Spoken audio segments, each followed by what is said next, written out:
Менің атым Темүжін.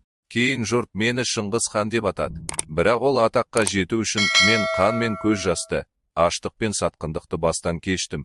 Мен әкем Есугей Баһадүрден ерте айырылдым.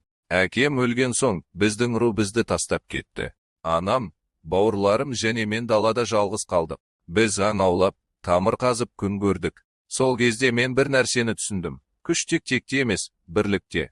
Жастайымнан мені тұтқынға алып, мойныма ағаш бұғау салды. Бірақ тағдырға мойынсұнбадым. Қаштым. Бостандықтың дәмі сол кезде жүрегіме мәңгі сіңді. Мен енді ешқашан құл болмауға ант еттім. Мен өзіме серік жинай бастадым. Мен адамдарды байлығына немесе тегіне қарап емес, адалдығына қарап таңдадым. Менің жанымда Жебе, Сүбедей, Боршы сияқты батырлар болды. Біз антпен байланыстық. Бұл ант қанмен емес, сеніммен бекіді.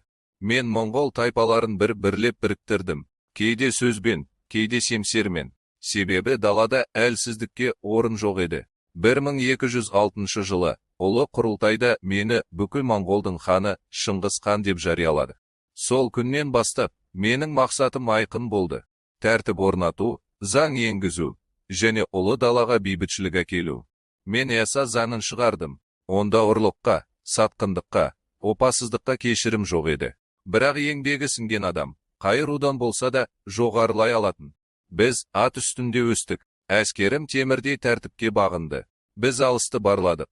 Дұшпанды қоршап, найзағайдай соқтық. Осылайша біздің туымыз Қытайға да, Орта Азияға да жетті.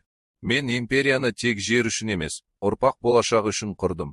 Менің арманым бірімен қырқыспайтын, заңға бағынатын ұлы әлем еді. Мен Шыңғыс ханмын. Менің өмірім күрес. Менің жолым дала жолы, ал империям бірлік пен тәртіптен туған.